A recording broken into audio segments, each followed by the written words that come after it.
просто обмазывают младенца солью. Это моя семья, мама должна выполнить этот обычай, вплоть до летального исхода. От этой традиции сидеть просто в шоке. Мужчины реально начинают драться, они начинают бить по бетону, по полу, пока эта туфля не расквасится. Здравствуйте, меня зовут Анастасия. Добро пожаловать ко мне на канал. Турция, как вы знаете, делится на много разных регионов.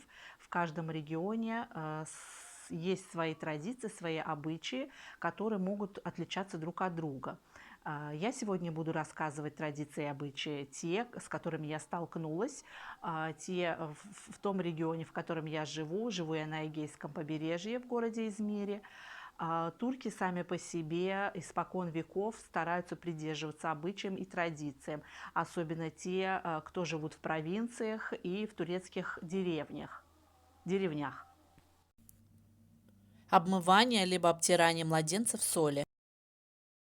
Этот обычай выполняется после рождения ребенка, когда младенцу исполнится 40 дней. После 40 дней турецкая свекровь, баба Анне она называется еще, она собирает близкий круг своих родственников, они делают ванночку с сильно соленой водой, либо просто обмазывают младенца солью. Там целая, в общем, целый пир, целая процедура. У меня родился малыш, я была, конечно, категорически против этой процедуры.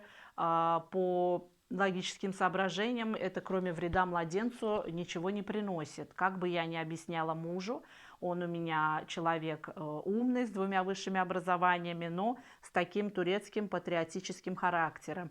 Нет, это моя семья, мама должна выполнить этот обычай.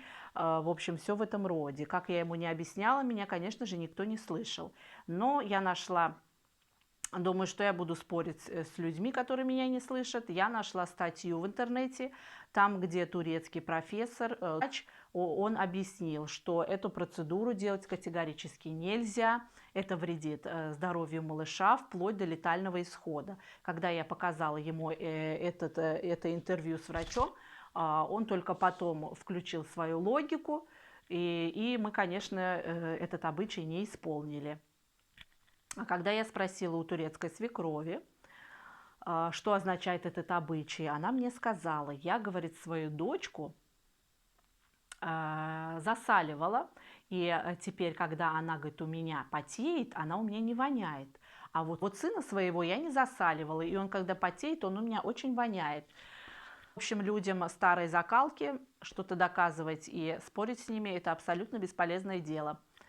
В общем, я ей просто сказала, что, в принципе, мужчина и человечество мужского пола, когда потеет, он должен чем-то пахнуть. Делают свадьбу со стороны невесты со всем размахом. Первая свадьба, это кына гиджеси называется. Там этот праздник понимается больше как девишник. Эту свадьбу полностью оплачивают сторона невесты, если более-менее они состоятельные. Жених там тоже присутствует, а уже вторую свадьбу полностью оплачивает сторона жениха. Там уже большая свадьба, у кого на сотню, у кого на 1000 гостей. Уже там в свадебном платье все как положено. Кстати, турецкая невеста, когда выходит замуж, она переезжает в свое гнездышко, где они будут жить с мужем, полностью вся упакованная. Она полностью покупает мебель, она полностью покупает вплоть до посуды, до белья и все в этом роде. Целовать старшему поколению руку – это означает уважение и почтение старшему поколению. Особенно эта традиция очень хорошо видна на праздник Курбан-Байрам. Это младшие идут в гости к старшему поколению. И детки, которые там есть, они целуют руку старшим, а те старшие раздают денежки. У меня дочка 9 лет, она у меня всегда ждет этот праздник, ей очень нравится.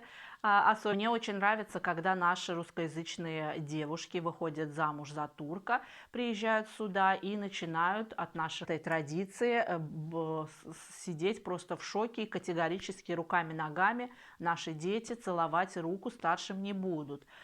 Лично я совершенно не против этой традиции. Я не вижу ничего плохого, если младшее поколение учат уважению старшим. Но в последнее время, последние 3-4 года в связи с этим коронавирусом, люди друг от друга стали шарахаться, и этот обычай немножечко отходит уже назад. Я вот не знаю, наши вот детки, подрастающие сейчас поколения, будут ли почитать, будут ли вообще в принципе знать об этом обычае. В Турции не празднуются праздники, 8 марта, день рождения, Новый год, все, к чему мы привыкли. Да, здесь и празднуют уже последнее время, последние 10 лет, но это в основном молодежь, нынешнее уже продвинутое поколение европейское, они, да, уже начали праздновать, отмечать. А вообще в турецкой культуре такого нету. Здесь отмечаются только мусульманские праздники, например, Курбан-Байрам. Кстати, в этот праздник барашка и мяско совершенно бесплатно раздают малоимущим семьям, соседям, родственникам, всем. Вы хотите посмотреть, как в Турции отмечаются день рождения и турецкая свадьба настоящая в деревне, я вам в описании под видео оставлю ссылочку, можете зайти. В Турции гость это человек номер один. Они его ставят впереди себя. Гость должен быть накормлен самым вкусным, что есть в доме. Гость должен чувствовать себя как дома. Для него все лучшее, все идеальное. Накормить, уложить спать и все в этом роде. Приходит гость, заходит в дом, перед домом переворачивают обувь. Это говорит о том, что хозяин гостеприимный, что он очень рад видеть этого гостя, и чтобы в следующий раз гость еще раз посетил этот дом. Еще есть такая необычная традиция. Мужчины, когда посидят в ресторане, в кафе, и когда приходит счет, мужчины реально начинают драться. Они друг у друга выхватывают этот счет, кто из них первым заплатит, как правильно. В общем, но опять же с последними событиями, которые у нас происходят не только в Турции, во всем мире, с этими глобальными подорожаниями, мне кажется, этот обычай тоже начнет сходить на нет. Еще есть такой обычай. Если же вы живете в Турции, вы мне, пожалуйста, напишите в комментариях значение этого обычая. Я не нашла логики, не нашла ответа, но я один раз была свидетелем на свадьбе. Собирается круг мужчин, находящихся на свадьбе, собираются в этот большой круг, снимают одну туфлю и начинают бить по бетону, по полу, пока эта туфля не расквасится. У своих они не знали, что это означает. Этого видео «Необычные обычаи в Турции» смотрите во второй части на следующей неделе. Если вам была полезна эта информация, обязательно подпишитесь на канал и обязательно поставьте лайк.